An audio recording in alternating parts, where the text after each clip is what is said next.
Well, I think as you've begun to hear, there are two very different kinds of conversations we could have here. We can talk about religion as it is, for most people most of the time, and we can talk about what religion could be, or should be, or perhaps what it is for the tiniest minority of people. And I just want you to be aware of the difference there, because it could get lost.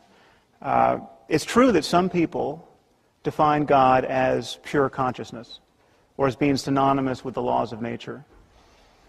But if we talk about consciousness and the laws of nature, we won't be talking about the God that most of our neighbors believe in, which is a personal God who hears our prayers and occasionally answers them. So I just want you to be sensitive to this, because if Michael or I say something derogatory about Islam or Christianity, which seems possible, the response from the other side shouldn't mention quantum mechanics. And it shouldn't reference a notion of God that is so denuded of doctrine as to more or less be synonymous with pure mystery or pure information or pure energy or pure anything. So I wanted to plant a flag there where you all can see it. Because the God that our neighbors believe in is essentially an invisible person. It's a creator deity who created the universe to have a relationship with one species of primate. Lucky us.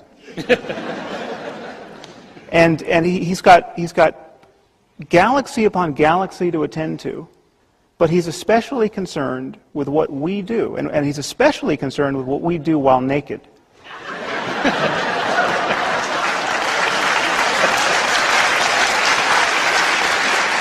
And he almost certainly disapproves of homosexuality. And he's created this cosmos as a vast laboratory in which to test our powers of credulity. And the test is this: can you believe in this God on bad evidence? Which is to say, on faith. And if you can, you will win an eternity of happiness after you die. And it's precisely this sort of God and this sort of scheme that you must believe in if you're going to have any kind of future in politics in this country. No matter what your gifts. I mean, you could be an unprecedented genius. You could look like George Clooney. You could have $1 billion, and you could have the social skills of Oprah, and you are going nowhere in politics in this country unless you believe in that sort of God. So we can talk about anything we want. I'm happy to talk about consciousness, but please notice that when we migrate away from the God that is really shaping human events, or the God talk that is really shaping human events in our world at this moment.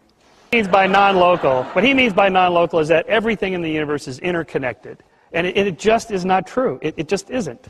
And there's no reason to think that it's active at the level of the brain. That non-locality is a principle that is working. Hold on, Deepak, you spoke for quite some time.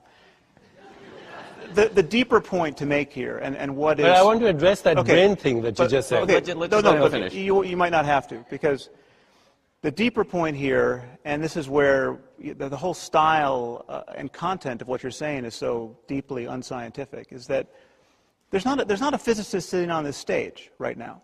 Okay, I would never be tempted to lecture a room full of 1,000 people at Caltech about physics. I'm not a physicist. You're not a physicist. And basically every sentence demonstrates that you speak on the subject.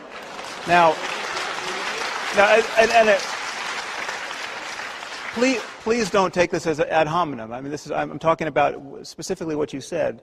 But what you do, and what many people who try to invoke spooky physics do in the service of propping up their religious and New Age intuitions, is that they think that because what you're saying, because quantum mechanics is spooky and difficult to understand, and because what you're saying is spooky and difficult to understand, they must somehow be related, or they must somehow be mutually supportive.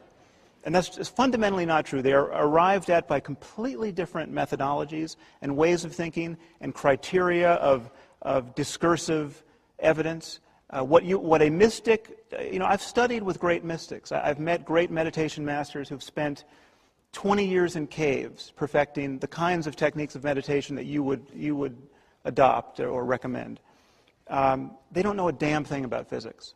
And they're not interested, for the most part, in physics. I mean, there's nothing about sitting in a cave and granted, having incredibly useful and even normative experiences and transforming your way of life and transforming your moment-to-moment perception of the world. There's nothing about that project that makes you a theoretical physicist.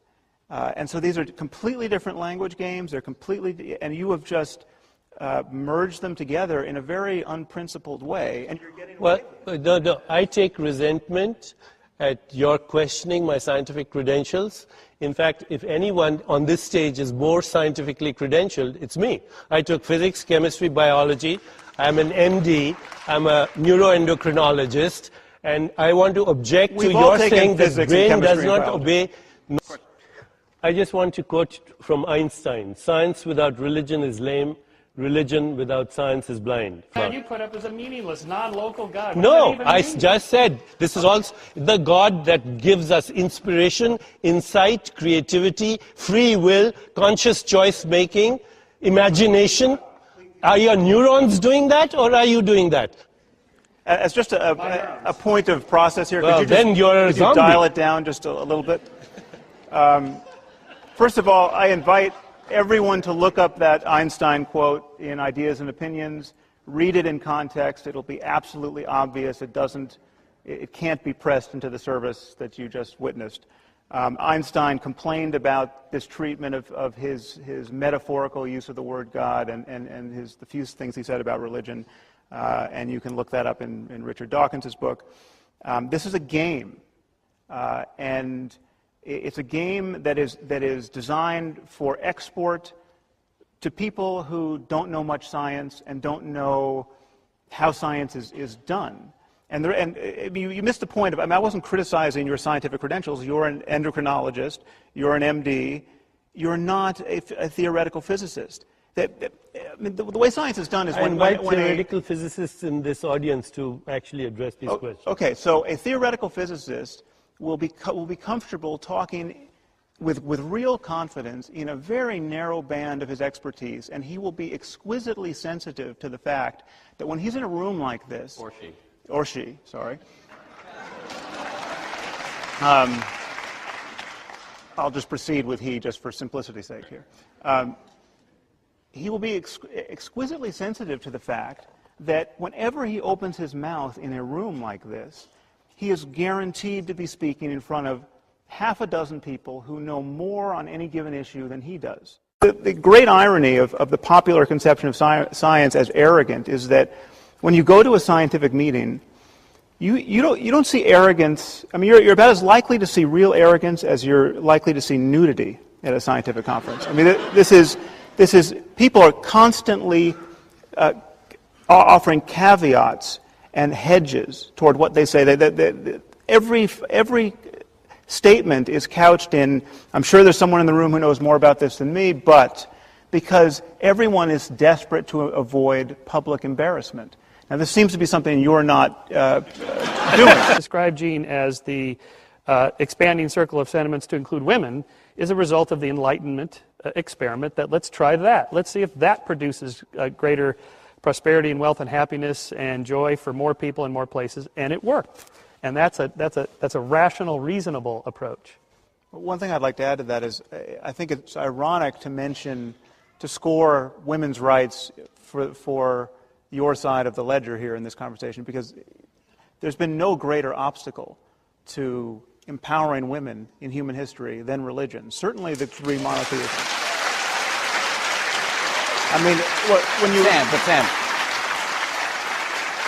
Sam, to my ear at least, neither Gene nor Deepak is advocating religion as you understand. That's true, and that's why I said what I said at the beginning. That the issue here, I mean, what kind of conversation should we have, and how will this conversation be construed by people in the audience, by people seeing this on television? And the reality is that the kind of talk and the kind of invocations of science that Deepak is offering here is received by a great number of people who believe a lot of unjustified very myth-laden stuff that has been handed down to us. You're in making holy that books. statement without qualifying it, or- without giving any proof of it. Give me no. some proof that what I'm saying is what he says is woo-woo, just because he can't understand it. Okay. Every discipline has its vocabulary. It's okay. If you're going to say that non-locality is an operable principle in neuroscience, that is woo-woo right now It's in not. neuroscience. It's that a is principle in morphogenesis and differentiation. It's a principle in the workings of the pacemaker of your heart, where 100 pacemaker Deepak, cells fire simultaneously, it's just not non-locally. Saying it louder and relentlessly is not going to make it true. But I want to get back to answer your question, Dan. I want to get back to something that actually matters. The people, 90% of the people watching this on television will never have heard of non-locality, and if we could explain it to them, they're not going to care about it. They're worried about Jesus. They're worried about the collision with the Muslim world. They're worried about gay marriage. I mean, this is religion talk, and we're talking about the future of God now. That's the past of God. Right? Okay, so I'm happy to move on from that, but let's first acknowledge that that's the context. That's why we're having this conversation. The reason why we're talking about God is for the last 4,000 years, people have been handing books to their children saying, all these other books were written by people, but this book is a magic book. It could not possibly have been written by a human being. I think... And so now we're here talking about God and the future of God. Gene, so that scheme, I agree with you about that scheme. There are many people having these remarkable experiences in every traditional context. That, in and of itself, proves that all of these religions are wrong. All of these religions claim their exclusive validity. And the fact that you have Christians having deep experiences of peace, and you have Muslims, and you have atheists, and you have Buddhists, it proves that there's a deeper principle that should be talked about in a non-sectarian way that is not held hostage by Iron Age literature. I mean, that...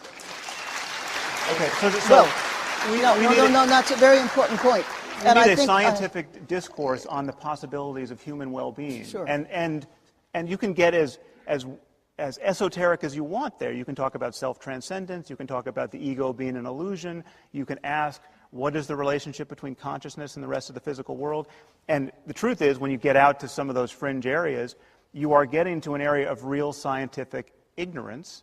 And the first thing you want to do in the spirit of intellectual honesty is admit ignorance, not claim that you, by closing your eyes, can realize your identity with the entire cosmos and the origin of you go get before the Big Bang with your unguarded intuitions. I mean, that's not how you discover what happened. And it's all seeing the changing of the story in its mythic structure. The story is moving, I believe, from my experience around the world.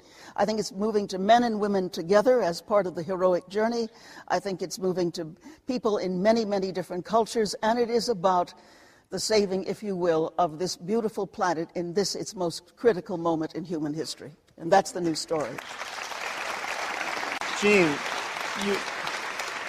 you know that nowhere in human discourse is there a greater impediment to changing the story than in religion. I mean, the story doesn't change. The Ramayana is not going to get rewritten based on that conversation. You're talking about cultural mythology, not religion. I'm talking not the religious I'm talking experience. about the Bible, the Quran. That's all cultural mythology. The organizing doctrines by which 99% of the people on earth who call themselves religious Still the past. past. We have the internet, we have ABC News, we can change that conversation. Yeah, that is the purpose of conversations like this, but it seems to me that if you want to move forward and reinvent God and actually have it be relevant to people and have your word God, I mean, I don't know why you'd be tempted to use the word God. If in Generation, fact you don't organization, delivery. Please. It seems to me that you are happily being misunderstood in your use of the word God. You know that actually sad that vast numbers of people care about God for a multiplicity of reasons, most of which you don't want to defend on this stage. But why use the word God? Why not just talk about I just told you it's an acronym. No, Deepak. Well, I have to say, Sorry for being so combative. That was because of Michael Shermer, but I actually agree. I actually agree with almost everything you've said, Sam. I have no disagreement with the deeper truth that you're hinting at. I'm just saying is that this conversation needs to take place in a setting such as this, where it can lead to other conversations, so that this is not a debate but a dialectic, where through these contradictory points of view, we arrive at a greater truth. Okay. But you are carrying around a tremendous amount of ballast from the past, and you are describing it as somehow necessary equipment. So, for instance, you talked about these great wisdom traditions that he is so callously dismissed out of his own ignorance. You go to these great wisdom traditions, right? And you consult. I mean, and you're talking about changing the story. And so, what does it mean to change the story in Islam? Let's just talk about facts. You open the Quran. In the 4th chapter, it says disobedient wives should be whipped by their husbands. Okay, so this is what it says that in the Old Testament, all kinds of things. It says that absolutely in does. the Hindu book Deepak, I'm just picking Islam as an example. Why? It's true of all religions. Okay, then I can pick Judaism. Would you be more comfortable if I pick Judaism as an example? It's the same. Yes, all of these books are litanies of barbarous practices. But the point is that the way Muslims are now constrained to change the story is they can't change the Quran. The Quran is the perfect word of the creator of the universe. They have to parse the word whipped, and the most enlightened of them have to say things like, well, it doesn't actually mean you take out the bullwhip and you whip her. It could be a kind of a ceremonial kind of patting, just a brief chastisement that doesn't actually hurt. And so you get a range, but nowhere in that range do you get real equity and real compassion and real understanding between the sexes. And to get that, you have to admit, okay, this is barbarous nonsense that we should just disregard. And religion doesn't give you the tools to do that. And God talk is either profoundly misleading or unhelpful, or it's just part of the problem. Okay, well, I think we should wander off the specifics of oxytocin. He's just described an experiment where you can actually answer that question. If I give you a shot of oxytocin and it changes your level of trust, then it's not just mere correlation. I mean, we've run it both ways. And so but I can increase trust, and it can generate oxytocin too. But if trust is just the brain in one state, then you have the brain influencing its future states. You haven't gotten out of the brain and got an ectoplasm. Trust is the subjective experience of consciousness. Oxytocin is the objective experience of consciousness. But what you seem to be expressing is a deeper skepticism about whether the brain is even involved. No, the brain is involved.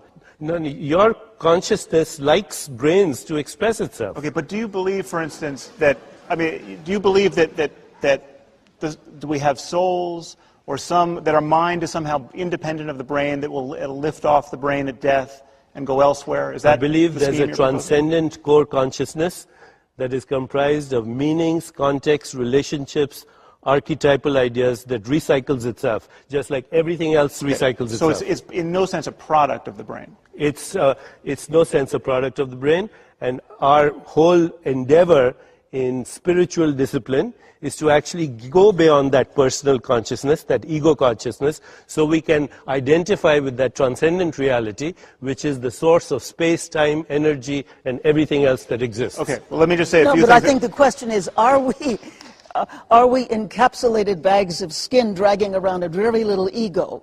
No, or are we organism, really environment, symbiotic you with can fields say no within to fields that. and consciousness of life? Deepak, let me just you put a lot on the table. So Deepak just said some very seems a strange word to use, but some concrete things that science can criticize. Okay, you just said that consciousness and mind are. I didn't say consciousness and mind. I said mind is a product of consciousness. Okay, but this subjectivity is independent of the objectivity of the brain. There is a subjectivity which is independent of objects. But there's a subjectivity which is subjectivity of itself. When you're looking at the brain for consciousness, you're not looking at consciousness. You're looking at synaptic firings. In fact, Yes, it is your yes, consciousness that is looking at those synaptic Okay. firings. All right. Let's just keep that in view. All right. Now you've said there are two things that an incomplete science of consciousness and the mind should want to say about that. One is that having an experience of undivided consciousness does not tell you what consciousness really is or what its relationship to the brain really is. There's nothing about introspection that leads you to sense that your subjectivity is at all dependent or even related to voltage changes and chemical interactions going on inside your head. Okay, you can feel, you can drop acid, you can meditate for a year, you can do whatever you want to perturb your nervous system. You can feel yourself to be one with the universe, and at no point in that transformation do you get a glimpse that there's 100 trillion neurons in your head or synapses in your head that are doing anything. It's called binding. No, it's not. It's called absolute subjective ignorance of what's actually going on outside your consciousness. You're but you're so Deepak, you're so dismissive of subjective experience. I'm not remotely dismissive to of poetry, to music, to art. So dismissive of subjectivity. I'm saying that the Deepak, whole universe is imbued with subjectivity. There's nothing more important than subjectivity. It's all we could possibly care about. The fabric of our experience, the changes in our conscious experience, are all we care about. And they have some relation to the physical universe. Absolutely. Okay, now the question is... They give rise to the physical universe. Okay, that is a statement of metaphysics that is totally unjustified and cannot possibly be justified. That's why it's a statement of metaphysics, not of physics.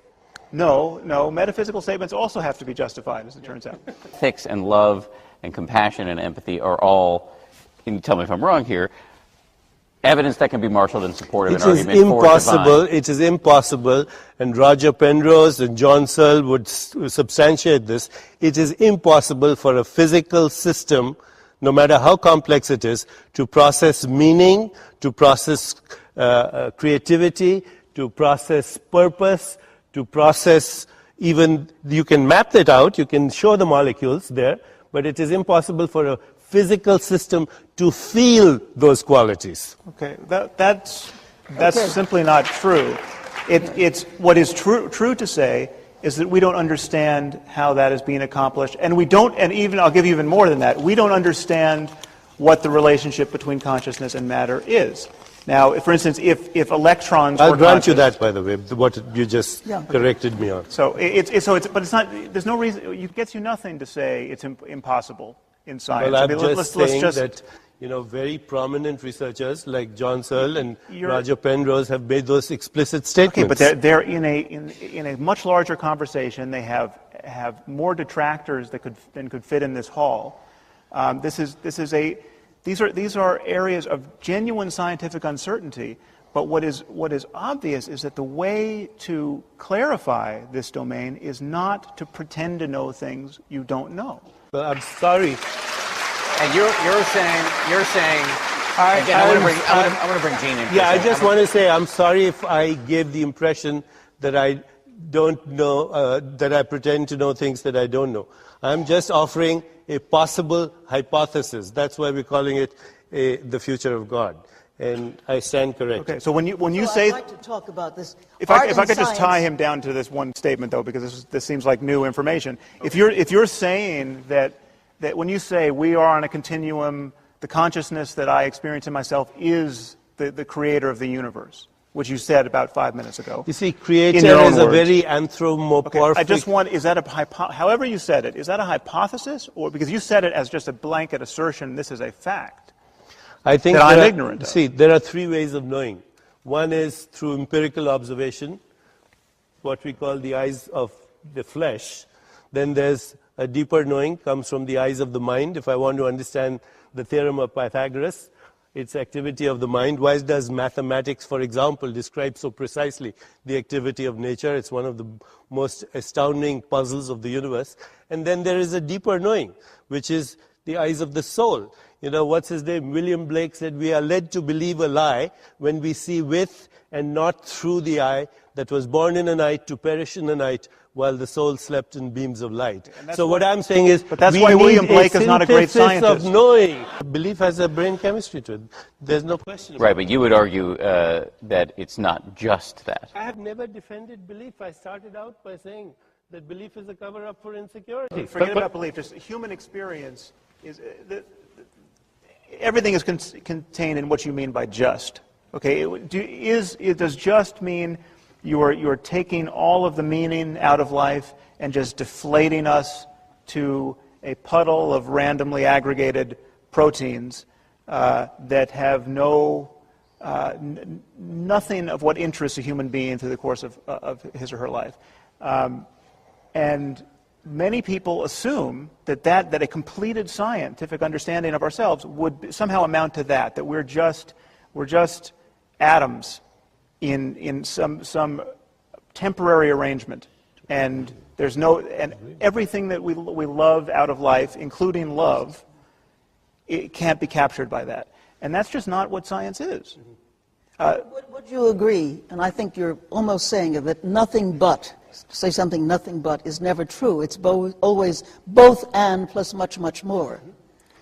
And I think we're looking at what is the much, much more. Yeah, when but what you're tending to do with arenas. the much, much more, I think, is profoundly misleading. Yes. I mean, that's the rub here. Say that again, I'm sorry. He says what you're tending to do with the much, much more is profoundly misleading. And worse than that, and I'm not just talking about you, I'm talking about people, worse than that, it is on a continuum with what the really religiously infatuated and dogmatic are doing, and because you're using the same words, Scientifically dogmatic and infatuated. but like that move itself is, I mean, so you can say, you can talk about scientific fundamentalism as the corollary of religious fundamentalism. That's just a trick with words. I mean, there is no scientific fundamentalism that is analogous to religious fundamentalism, but that's a separate issue. I think. But by the way, if I could just, Deepak, if I could just finish this point, the fact that you use words like God and faith with such enthusiasm puts you you are the shade under which all of these really barbarous forms of religiosity still relax and luxuriate and thrive because you. And I don't mean you personally, I mean religious liberals, moderates, New Age types who still want to talk about God and faith and not differentiate what they're saying from the rest of God talk, which is really what is shaping our conversation about religion in this country and in this world. Help me, dear scientists, to understand why we have this deep yearning. Why do we have this deep longing to understand the nature of the beginnings of the universe? Why do we have this deep yearning and longing to understand ourselves? Help me, if you can help me as a scientist to explain why this is built into the scheme of evolution, or does evolution have to do anything, I am here to be enlightened. Sam, what do you say to that? Well, I think we don't all have this deep yearning. I mean, that's rather obvious. If you took the 100,000 people on planet Earth at this moment who felt this deep yearning to understand our place in the universe most acutely, and you dispatch them, we would be left without a lot of people thinking about the origins of the universe in any real sense. What do you think people are doing on Sunday morning all over this country? What was that? What are people doing on Sunday mornings at 11 o'clock all over this country? They're thinking about that issue. They're not thinking about, I mean, cosmology is not their concern. Well, they might not call it cosmology, but they are thinking about why we're here and what we're supposed to do. I'm sorry, I can't. Deepak, let me just finish. On Sunday morning, right, or Friday afternoon, or Friday night, depending on when you worship, whether you want to call it cosmology, whatever you want to call it, people are there to ask the basic questions. Who are we? Why are we here? What are we supposed to be doing? I was responding to what Deepak was saying. But I think that's what he was saying. People want to be happy. They know the difference between happiness and suffering. They want to feel a part of a community. They want to feel the best they've ever felt and better than they've ever felt. And they constantly notice that life makes that difficult. And our spiritual traditions are a response to that circumstance. And our beliefs, the beliefs that console us about what happens after death, are obviously a response to that circumstance. I mean, your child dies. What you're immediately confronted with is, what can I now do to not suffer this way for the rest of my life? And one thing people have found to do is tell each other a story that death is an illusion, that we all get together at the right hand of Jesus after we die. That does the trick for a lot of people, and people are mightily attached to that story. But that story is really both in its products and in the way of getting there, the antithesis of the scientific frame of mind. And we just can't conflate them. And we have to notice when we're lying to ourselves and when we're lying to our children. And we have to notice that there's a liability to pretending to know things we don't know. A long time ago, religion made a pact with science, with Mr. Descartes, I guess his name was, and where he didn't want to be burnt at the stake, so he agreed with religion that religion would take over the spiritual aspect and questions regarding, God or the higher being, and science would relegate itself to the physical. My question is, when is science going to forget Descartes and start focusing on, what creates evil, for instance, and those things that have been relegated to religion? Why doesn't science now start focusing in that direction so that we can get a clearer picture of things? The higher up you go, from neurons all the way up to people in an economy or a political system, wow, is that complex. This is a really hard problem. So we need to really apply science, exactly like you suggest. But on this point of evil, sometimes there's not more than just the neurons, because we know, for instance, that the brains of psychopaths are damaged in ways that we're now increasingly understanding. People are scanning the brains of people who rate very highly on the psychopathy scale. But the classically evil people, the people who don't feel empathy for their victims, who like torturing and killing people. This is something we're increasingly understanding at the level of the brain, and we know the various regions of the frontal lobe that have characteristic pathology in psychopaths, and no doubt at some point we'll understand that in much greater detail. Now, there are many different, that doesn't mean evil is really just this region of the brain damaged. There's much more that can be said about human evil, but it has neural correlates, and if you damage the part of the brain that mediates feelings of empathy, that person won't feel empathy anymore. And that is a causal fact, which we are now in a position to appreciate. So Michael and Sam, how do you respond when you hear a testimonial like that? Well, first let me say I didn't hear it in every detail, but I think I got the sense of it. He was saying he was greatly helped by Deepak's techniques of meditation? Correct. Okay. Well, that he was very sick, and that Deepak's meditation helped him. Well, there's no question that there's if the mind is just what the brain is doing, and again I say if, I mean it's possible that there's more to be said about the mind, but if it is just the brain, what the brain is doing, well then there's no mystery that there's a mind-brain relationship, because it's all the body. So neurophysiology is affecting the functioning of the body on many levels, is affecting the immune system. Stress affects the brain. Genes are transcribed in response to stress. I mean, all of this is a system.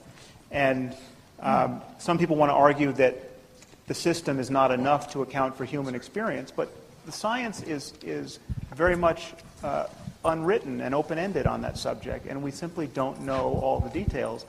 But there's no question people have remarkable experiences practicing meditation, changing their moment-to-moment thoughts about themselves. And if this is what the brain is doing, and there are many reasons to think that it is what the brain is doing, it of course has changes reflected. So are you saying it's the unknown?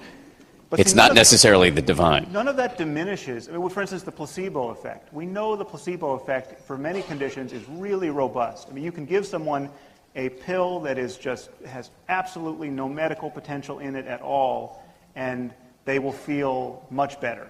And so it's possible to have one's expectation of medicine really transform the way one feels.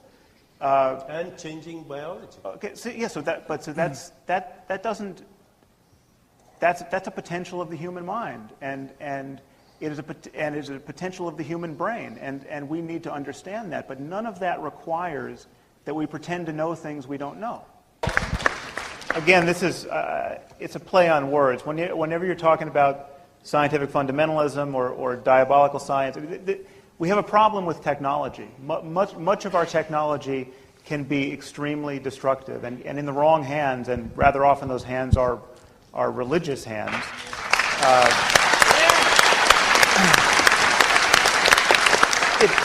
It becomes incredibly dangerous. So we have people with 14th century worldviews who now have access to incredibly destructive technology. We're almost out of time. But so I'm going to do my best. this is the point to take on board. The remedy, there's such a thing as bad science. There's such a thing as scientific fraud. There's such a thing as incomplete science. The remedy for all of those things is more science and better science and further scientific discussion. It is never religion. My question is a bit of a follow-on to the last one, but is primarily directed towards Sam.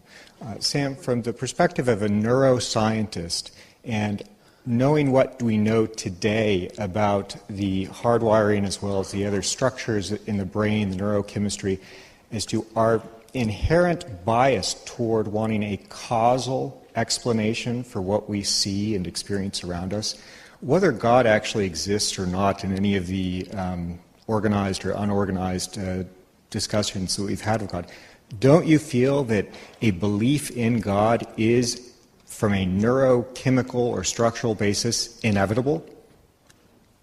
Well, apparently not. I've got a sample of at least one that I'm pretty sure about. You want to go back on him, Adam, on that? Or? Yes, I'd say secondarily, based on our need for tribes and society, don't you feel that, again, the belief that there is no God is going to, from our own structured creation, not discussing what the cause of that creation was, but don't you feel that we're just biased in such a way that in society we will always have the belief in God as the major belief, and the belief that there is no God as a minor and presently not very vocal understanding? Yeah, it's an interestingly provincial point of view. That we're in America, which is almost functionally a theocracy. But in Western Europe, your question actually wouldn't make sense right now. I mean, it is a massively secular part of the world, and if you go to Scandinavia, it flips entirely. It's something like a majority, 60 to, depending on how you ask the question, 60 to 80% of people in Denmark, for instance, are atheists. I mean, they do not believe, they treat the God of Abraham the way we treat Zeus, and that is, just refresh the browser in your brain and realize that those are actually equivalent. And we are in a shocking circumstance where most people in our society are really worried about Zeus. And you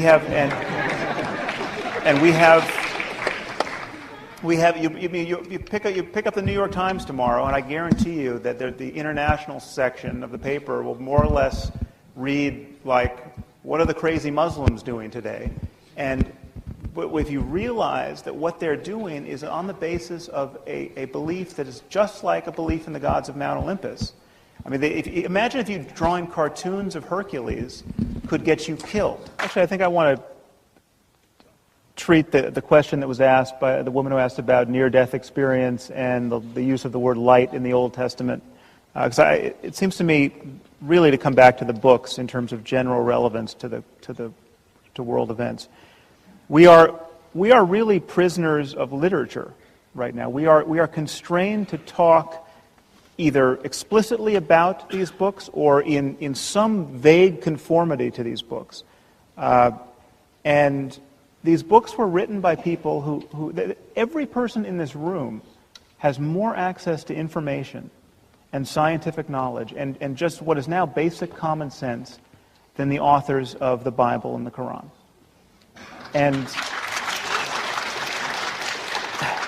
And in fact, there's not a person in this room who has ever met a person whose worldview is as narrow, just by the sheer time in which they appeared in history, as the worldviews of Abraham or Moses or Jesus or Muhammad. And until we grapple with that fact and honestly talk about honestly commit ourselves to a 21st century conversation about the possibilities of human well-being, we're just going to be at sea, and we're going to be trying to figure out whether we should pass laws about gay marriage and whether we should ban blasphemy at the UN and whether we should allow newspapers to print cartoons about the Prophet Muhammad, and we're going to just be bewildered by the relentless certainties of people who are obviously lying to themselves.